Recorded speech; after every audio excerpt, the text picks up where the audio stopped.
मिलकर बना है। तो इन कोशिकाओं को क्या चाहिए? एनर्जी चाहिए, ऊर्जा चाहिए। तो ये एनर्जी मिलेगी कहाँ से? तो भोजन, आहार से मिलेगी। तो जो भी हम भोजन करते हैं ना, ये जटिल अणुओं में होता है, कॉम्प्लेक्स मॉलिक्यूल्स में होता है। लेकिन जो सेल हैं, कोशिकाएं हैं, इनको जो एनर्जी मिलती है ये स्मॉल मॉलिक्यूल से मिलती है, यानी कि सरल अणुओं से मिलती है। तो इसीलिए जो पाचन तंत्र है ये क्या करता है? जो हम भोजन लेते हैं, भोजन के जटिल अणुओं को सरल अणुओं में परिवर्तित करता है। तो यही काम है डाइजेस्टिव सिस्टम का। जो भी हम भोजन लेते हैं वो कॉम्प्लेक्स मॉलिक्यूल्स में होता है, जटिल अणुओं में होता है। तो डाइजेस्टिव सिस्टम क्या करता है? उन्हें सरल अणुओं में परिवर्तित कर देता है, जिसके बाद हमारी कोशिकाओं को एनर्जी मिलती है। हमारी कोशिकाओं को एनर्जी मिलेगी तो हमारे शरीर को एनर्जी मिलेगी। तो जो ये पाचन तंत्र है ना, ये जटिल अणुओं को सरल अणुओं में परिवर्तित करता है। लेकिन इसकी सहायता कौन करता है? तो इसकी सहायता एंजाइम और अम्ल करते हैं। तो ग्रंथियों के द्वारा कुछ एंजाइम और अम्ल छोड़े जाते हैं जो कि इस पाचन तंत्र की प्रक्रिया को तेज करते हैं। तो अम्ल और एंजाइम क्या करते हैं? पाचन प्रक्रिया में सहायता करते हैं।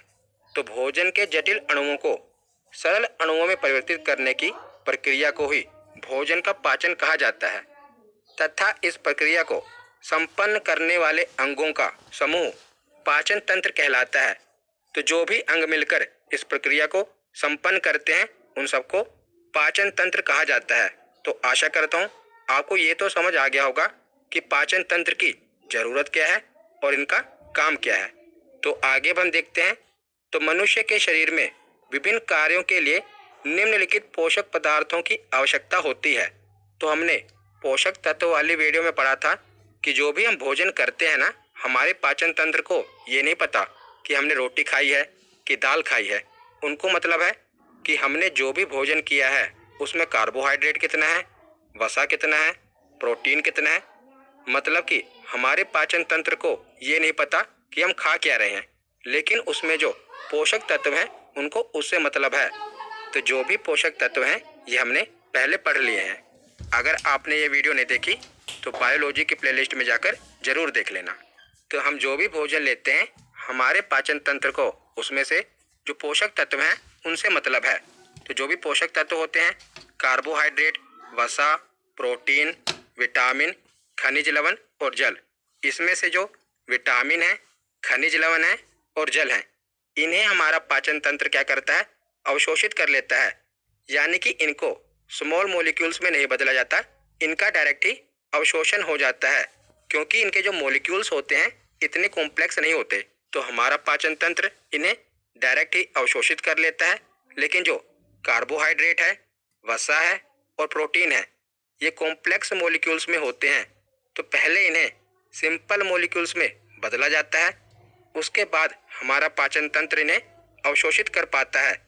तो जो हमारा पाचन तंत्र है ना, इसे मुख्य रूप से 3 पोषक तत्वों के जटिल अणुओं को सरल अणुओं में परिवर्तित करना है। कौन कौन से? कार्बोहाइड्रेट को ग्लूकोज में बदलना है। तो हम जो भी भोजन करते हैं, हमारे भोजन का अधिकांश हिस्सा कार्बोहाइड्रेट ही होता है। और जो कार्बोहाइड्रेट है ये जटिल अणु है। तो उसके बाद क्या होगा कि हमारा डाइजेस्टिव सिस्टम इन्हें पहले सरल अणुओं में बदलेगा, सिंपल मॉलिक्यूल्स में बदलेगा। तो कार्बोहाइड्रेट का सिंपल मॉलिक्यूल्स क्या है? तो ग्लूकोज है। तो डाइजेस्टिव सिस्टम को क्या करना पड़ेगा?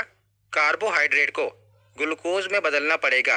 तो इसीलिए आप देखते हैं कि जो ग्लूकोज होता है ये हमें तुरंत एनर्जी प्रदान करता है, इंस्टेंट एनर्जी प्रदान करता है, क्योंकि ये सिंपल मॉलिक्यूल्स में होता है। इसीलिए जब हम बीमार भी पड़ते हैं तो डॉक्टर क्या करता है? पहले ग्लूकोज लगा देता है, जिससे हमारे शरीर को इंस्टेंट एनर्जी मिलती है। तो कार्बोहाइड्रेट को क्या करना है? ग्लूकोज में बदलना है। प्रोटीन को क्या करना है? प्रोटीन भी कॉम्प्लेक्स मॉलिक्यूल्स है, इसे अमीनो अम्ल यानी कि अमीनो एसिड में बदलना है। और वसा यानी कि फैट को फैटी एसिड वसीय अम्ल में बदलना है। तो डाइजेस्टिव सिस्टम का यही काम है कि कार्बोहाइड्रेट को ग्लूकोज में बदलो, प्रोटीन को अमीनो अम्ल में बदलो और वसा को वसीय अम्ल में बदलो। तो डाइजेस्टिव सिस्टम का इसमें साथ कौन देगा? तो एंजाइम्स इसका साथ देंगे, वो पाचन प्रक्रिया को तेज करेंगे। तो भोजन के पाचन की संपूर्ण प्रक्रिया 5 चरणों में होती है। तो जो भी हम भोजन खाते हैं इसका कंप्लीट प्रोसेस 5 स्टेजेस में होता है।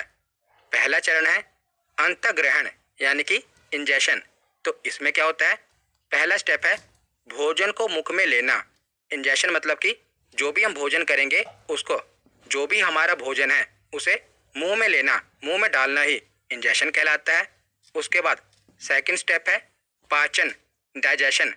तो इसमें क्या होता है, भोजन को छोटे छोटे कणों में तोड़कर पाचन करना। क्योंकि जो भी हम भोजन करेंगे ये कॉम्प्लेक्स मॉलिक्यूल्स में होगा, डाइजेस्टिव सिस्टम इसे क्या करेगा, स्मॉल मॉलिक्यूल्स में तोड़ देगा। तो दूसरा स्टेप है पाचन। तीसरा स्टेप है अवशोषण। तो जो भी भोजन है हमने भोजन किया है, अब हमारा शरीर उसकी जो एनर्जी है अवशोषित करेगा ना।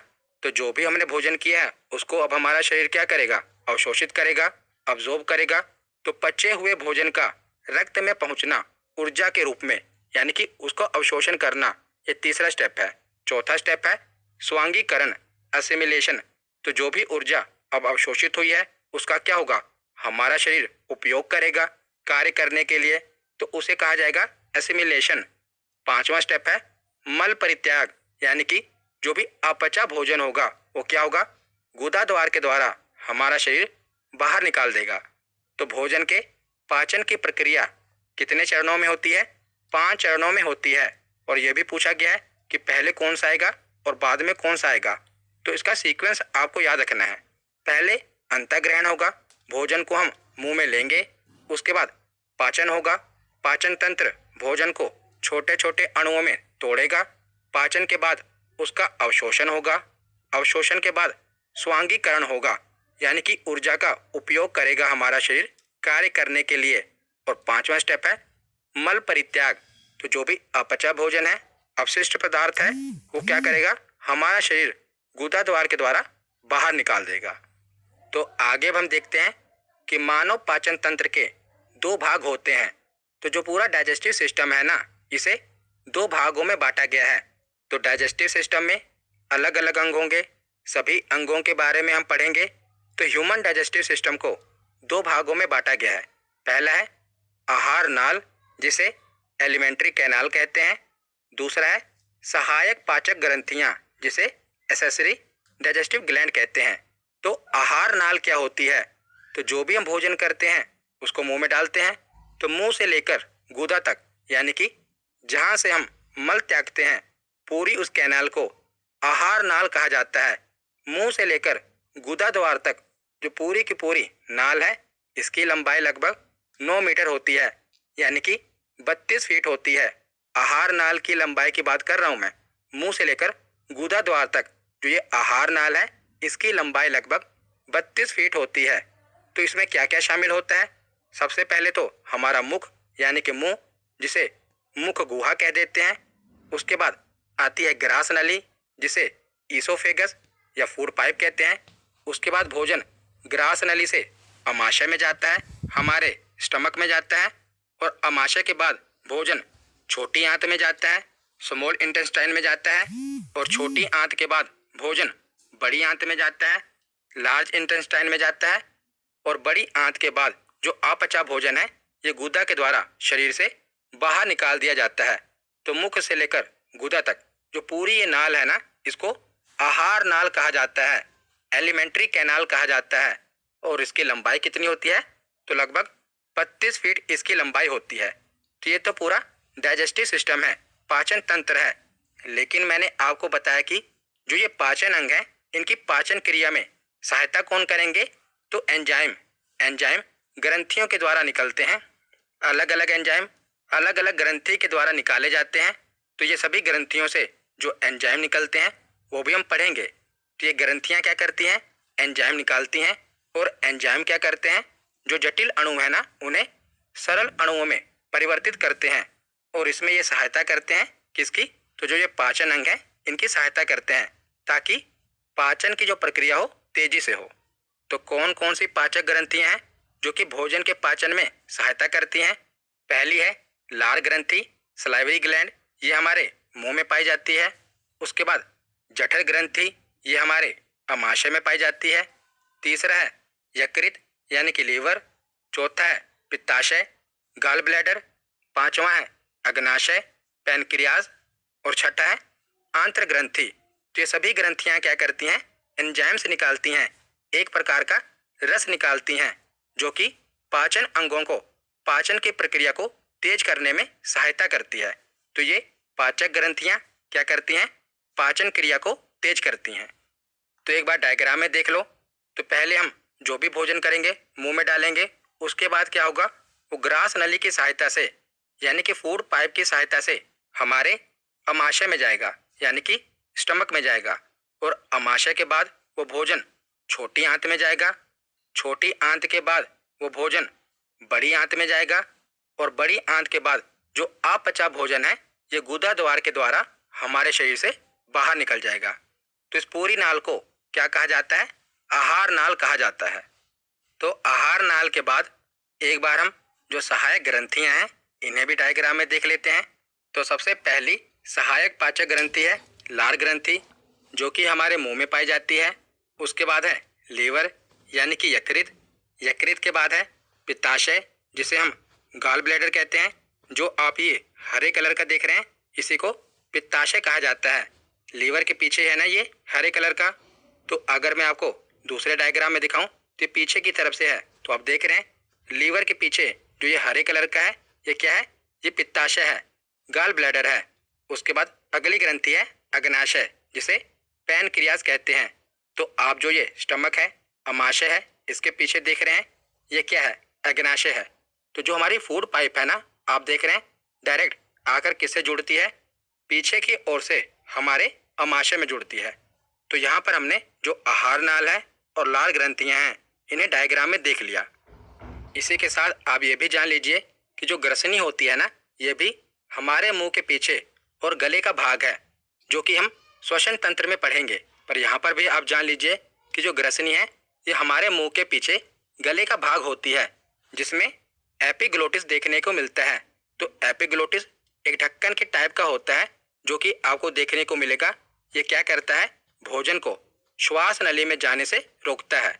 जो श्वास नली है ये फेफड़ों से जुड़ जाती है, और जो हमारी फूड पाइप है यानी कि ग्रास नली है ये आप देख रहे हैं सीधा पीछे की ओर से अमाशय में जुड़ जाती है। तो हम श्वसन तंत्र में ग्रसनी के बारे में पढ़ेंगे। यहाँ पर आप इतना जान लीजिए कि जो भी आप भोजन करेंगे ये सीधा फूड पाइप के द्वारा अमाशय में जाएगा। अमाशय के बाद ये छोटी आंत में, फिर बड़ी आंत में, बड़ी आंत के बाद जो अपशिष्ट पदार्थ हैं, अपचा भोजन है, गुदा द्वार के द्वारा शरीर से बाहर निकल जाएगा। तो अब हम एक एक करके जो भी हमारे पाचन तंत्र का हिस्सा है उन्हें पढ़ते हैं। तो शुरुआत हम करते हैं मुख एवं मुख गुहा से, जिसे माउथ या बक्कल कैविटी कहते हैं। तो मुख तो आपको पता ही होगा, तो मुख गुहा क्या है। तो जब हम मुंह खोलते हैं तो ये जो खाली भाग है ना, इसे मुख गुहा कहा जाता है। तो जो भी पाचन है ना, ये सबसे पहले कहाँ से स्टार्ट होता है, तो हमारे मुंह से ही यानी कि मुख गुहा से ही स्टार्ट होता है। तो कई बार पूछा गया है कि पाचन कहाँ से शुरू होता है, पेट से, मुंह से या आंतों से। तो हमारे मुख गुहा से यानी कि मुंह से ही पाचन स्टार्ट होता है। तो हमारे मुंह में पाचन के लिए कौन कौन सी चीजें हैं, तो दांत, जीभ और लार ग्रंथियां। तो दांत और जीभ ये थोड़ा अलग टॉपिक हो जाता है, इसीलिए पिछली ही वीडियो में मैंने आपको डिटेल में दांत और जीभ के बारे में पढ़ाया था। वहां पर डायग्राम की सहायता से मैंने आपको सभी दांतों के बारे में पढ़ाया था। अगर आपने वो वीडियो नहीं देखी तो इस वीडियो के खत्म होने के बाद बायोलॉजी की प्लेलिस्ट में जाकर जरूर देख लेना।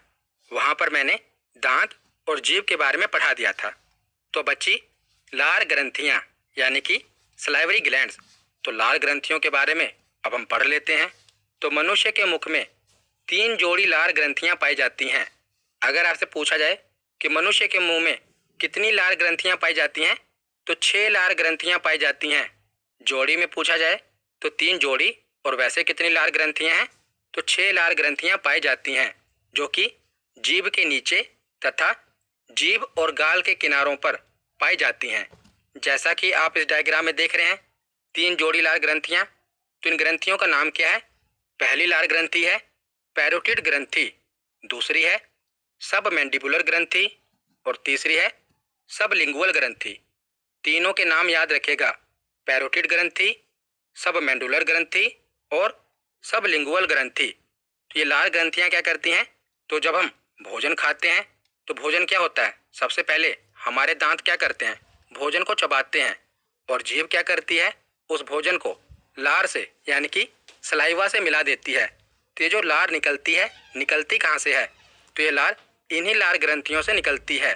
और जो पैरोटिड ग्लैंड है ना, ये हमारी सबसे बड़ी लार ग्रंथि होती है। जैसा कि आप डायग्राम में भी देख रहे हैं, ये सबसे बड़ी लार ग्रंथि है। कौन सी? Parotid gland. और जो सबलिंगुअल ग्लैंड है, ये सबसे छोटी लार ग्रंथि है। तो सबसे बड़ी लार ग्रंथि है पैरोटिड ग्लैंड और सबसे छोटी लार ग्रंथि है सबलिंगुअल ग्लैंड। तो रासायनिक पाचन लार के द्वारा किया जाता है और हमारे मुंह में 1 से लेकर 1.5 लीटर लार प्रतिदिन निकलती है। तो प्रतिदिन हमारे मुंह में कितनी लार बनती है? 1 से लेकर 1.5 लीटर लार प्रतिदिन हमारे मुंह में बनती है। तो इन लार ग्रंथियों से क्या होता है? तो एंजाइम निकलते हैं। मैंने आपको शुरुआत में बताया था कि ग्रंथियों से एंजाइम निकलते हैं। तो लार ग्रंथियों से जो एंजाइम निकलते हैं, ये पाचन में मदद करते हैं। और लार ग्रंथियों से मुख्य रूप से 2 प्रकार के एंजाइम निकलते हैं। पहला एंजाइम है लाइसोजाइम और दूसरा है टाइलिन। दोनों ही इंपॉर्टेंट हैं। तो लार ग्रंथियों से मुख्य रूप से 2 प्रकार के एंजाइम निकलते हैं, लाइसोजाइम और टाइलिन। तो लाइसोजाइम क्या करता है? तो लाइसोजाइम लार में मौजूद एक जीवाणुरोधी एजेंट के रूप में कार्य करता है। तो लाइसोजाइम मुंह में बैक्टीरिया को मारता है। तो जो भी हम भोजन करते हैं, आप देखते हैं जो छोटा बच्चा होता है कोई भी चीज उठाकर मुंह में डाल लेता है, तो ये लाइसोजाइम ही है जो उसे बैक्टीरिया से बचाता है। लाइसोजाइम क्या करता है?